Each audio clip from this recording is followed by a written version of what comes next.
ఇక నిద్రకెళ్ళి బాధలైనా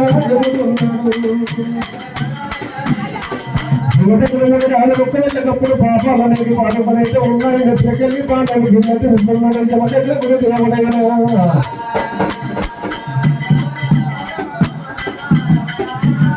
హరి రామ రామ రామ రామ రామ. ఆ జమదగ్న కూడా రాజు నిద్రకెళ్ళి పాండవులు ఎప్పుడు దింపిండు ఆ తోట దింపి ఆ నిద్రకెళ్ళి పాండవులు దింపి జమదగ్న దేవుడు తల్లి కళ్ళ పొట్టి కింద పని చెయ్యేసినాడు. చెయ్యేసినమ్మా దాని లేపి గడ్డ మీద పెట్టిండు. ఆ గడ్డ మీద పెట్టి 7 పాండవులు కాలు వేసి 7 పాండవులతో నీళ్ళు తీసుకుపోయి ఆవు సన్ను పుష్పాలు ఒకవేళ ఆవుని శుద్ధవర్త ఉండడమ్మా.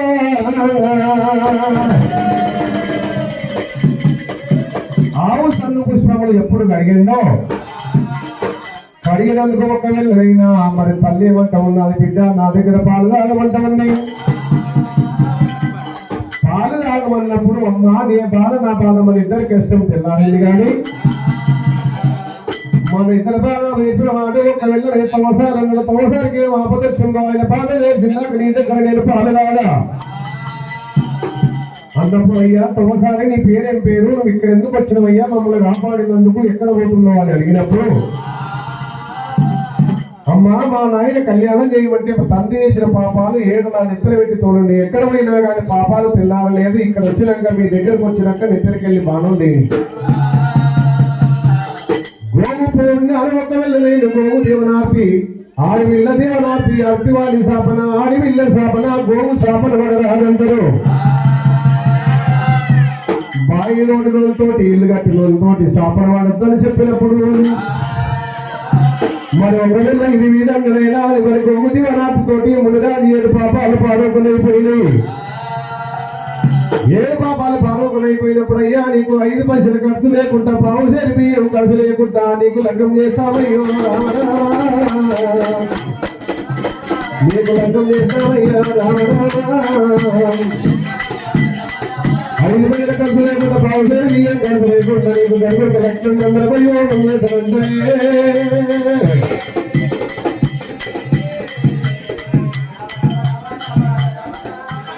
ఆ 3 రాళ్ళకు ఒక వీళ్ళ కళ్యాణం చేస్తామని చెప్పి ఎండికొండ కైలాసం తోలుకొచ్చినాయంట. 7 వదనాల గడ సమూహం దగ్గర తోలుకొచ్చినాయి.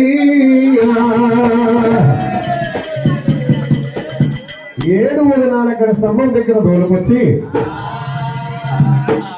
కూర్చో 7 వదనాల గడ స్తంభం దగ్గర తోలుకొచ్చి ముందు నిలబెట్టుకొని ఆ మునిరాజు వంట ఊదిని అంట. వంట ఊదినప్పుడు ఆకాశం లేస్తా ఉన్నాడమ్మా.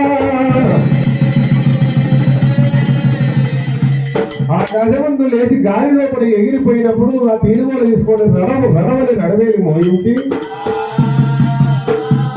ఆ రడవేలు మోయించి రడవేలు చప్పుడు మంది కాక ముందు ఆగే ఒక పాలు తీసుకున్నదాట. 12 వల్ల పాక తలకు దొరుకుతున్నాడు. సప్తకోటి సముద్రం అంటే ఆవు అరలపుట్టలేను అని దుర్గమని చెప్పిందంట.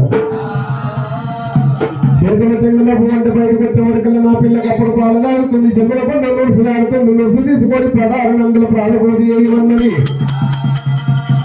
ఆపు చేసి ఉన్నప్పుడు పిల్లకటువంటి మాట చెప్పినప్పుడు జమదగ్న గురుదేవుడు యంత్రం వేధించి లగ్నాతో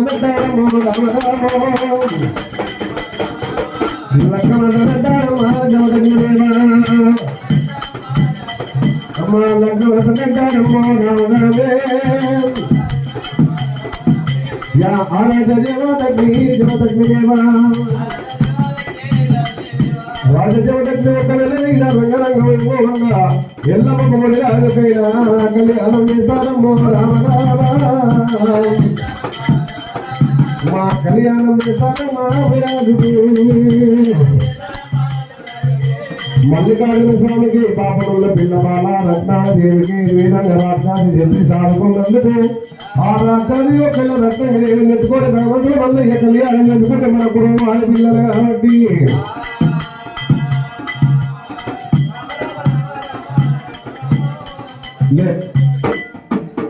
మీరు లేచి పసుపు తీసుకో జయకా గారు అన్నాడు. ఇంకా పసుపు తీసుకొని ఆ గౌరవం నిలబడి పసుపు కుంకుమ ఒకసారి అక్కడ ఆడవిళ్ళ అల్లుడు కూర్చున్నాడు ఇంటాడు. ఓం సర్వేశ్వర దేవత గురుదేవాయ నమః.